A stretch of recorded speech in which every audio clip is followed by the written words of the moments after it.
السلام عليكم ورحمة الله وبركاته. يوم جديد علينا وعليكم، يعود يا ربي بالصحة والسلامة. طبعا اليوم حبيت أشارككم بهاي الأكلة، أعتقد هي مبينة من عنوانها، مو صحيح؟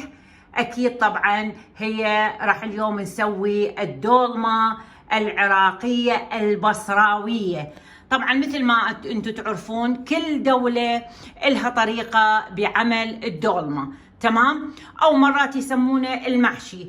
احنا نختصر يعني بالضبط اهالي البصرة، تحديدا اهالي البصرة نختصر على السلق او ورق العنب والبصل. يعني من اكو بيهم بعض المحافظات او بعض الدول يحطون الكوسه، يحطون البطاطا، الباذنجان، يخلون الفلفل الرومي البارد، فيعني يخلون هواي شغلات بالدولمه او المحشي. احنا محشينا يختلف. احنا المحشي اللي احنا نسويه قبلها انا منزله على القناه، شفتوا المحشي اللي بالمرق احنا سويناه. هاي بالنسبه لمحافظه البصره، يعني احنا العراقيين محافظة البصرة هاي طريقتنا، تمام؟ والطريقة مالت الدولمة ان شاء الله اليوم راح اسويها وياكم، وراح نبدي على بركة الله. طبعا حبيت بس انوه، انا صوتي اليوم عليته لان بعض المتابعات يعني راسلوني وكتبوا على التعليقات، قالوا يعني ام حسوني انت صوتك شوي ناصي، فلهذا انا عليت صوتي، فلا تستغربون للوضع. اوكي متابعيني الاحباء، فراح نبدي على بركة الله. راح اعدد لكم المواد اللي احنا نستخدمها بطريقة الدولمة.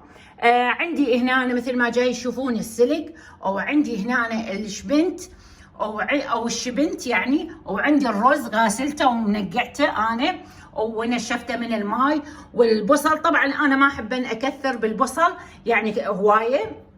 وعندي هاي البهارات الدولمة اللي هي عبارة عن عندي هنا بالضبط سبع بهارات، لا العفو هاي 7 بهارات، وهذا عندي برياني داكن، وهاي بهارات الدولمة اصلا، وهذا كركم قليل والنومي بصرة واللمندوزي طبعا. وما ننسى اكيد السكر راح نخليه ايضا، لان احنا اهل البصرة نحب الدولمة تكون حامضة حلوة، واكو بيهم لا تكون بس يحبونها يعني فقط مالحة، واكو بيهم يحبونها ايضا يعني بيها شلون نقول على حموضة، فحسب يعني كل محافظة اللي هي ترغب له. وايضا عندي هنا الطماطة، وعندي الثوم المطحون او المدقوق يعني او المهروس، والبصل اللي احنا سويناه. طبعا انا حضرت كل المواد، وطبعا ما ننسى اللحم المثروم. حضرت كل المواد حتى لا يطيل عليكم الفيديو، وراح ابدي هسه على بركة الله اثرم الشبنت وابدي اخلط المواد. تابعوني ولا تجرون الفيديو حتى تشوفون كل خطوات الدولمة. أول أعزائي المتابعين مثل ما جاي تشوفون هاي المواد اللي خلينا اللحم، الثوم، الشبنت خلينا، وهاي هنا الجدر الأول وهذا الجدر الثاني. راح هسه نخلي البصل أيضا،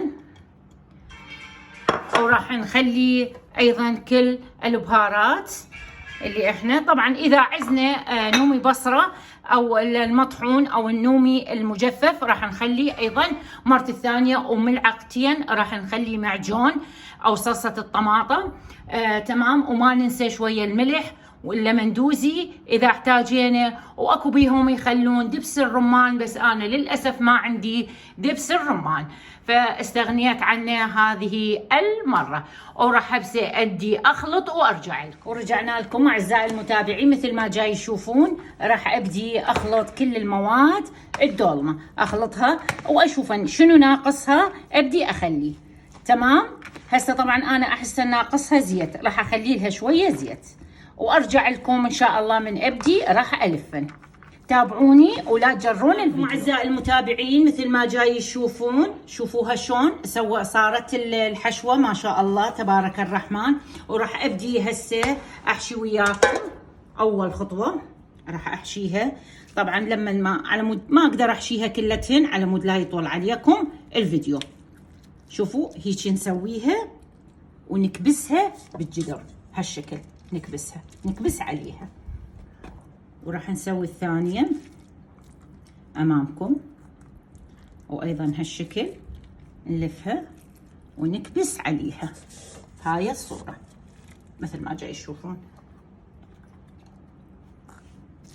ونكمل الباقي وارجع لكم ان شاء الله. لا تجرون الفيديو حتى تشوفون طريقة الطبخ لما الماء الفن وارجع. اعزائي المتابعين مثل ما جاي يشوفون هذا الجدر الاول وراح يتم طبخه على بركة الله، وارجع لكم ان شاء الله من يستوي الجدر الاول. والجدر الثاني راح نكمله ونسويه، بس راح نضمه بالثلاجة الحين ما يجي موعده ونطبخه. لا تجرون الفيديو حتى تشوفون شلون طبخ الدولمة البصراوي. اعزائي المتابعين وهذا الجدر الثاني مثل ما جاي يشوفون تبارك الرحمن. هسه نجي للجدر الثاني. بسم الله، اللهم صل على محمد وآل محمد. شوفوها توب اللوز، شوفوها. وهسه راح نقلبها بالصينية او نقلبها ويتغدون، والف عافية عليهم. ورجعنا لكم اعزائي المتابعين وما شاء الله خلينا نشوف تبارك الرحمن. يلا بسم الله يا الله. شوي لا يعني لا، اللهم صل على محمد وآل محمد. شوفوا هسه راح نطلع البصل، ولا تجرون الفيديو شوفوها من البداية اعزائي المتابعين. مثل ما قلت لكم، لحظة اجيب خاشوقة وارجع لكم. لا تنسوني بالدعم باللايكات، واللي ما مشترك بالقناة خليه يشترك بقناتي، ولا تنسوني اللي اذا عجبتكم الدولمة طريقتي كتبوا لي بالكومنتات. ومع السلامة.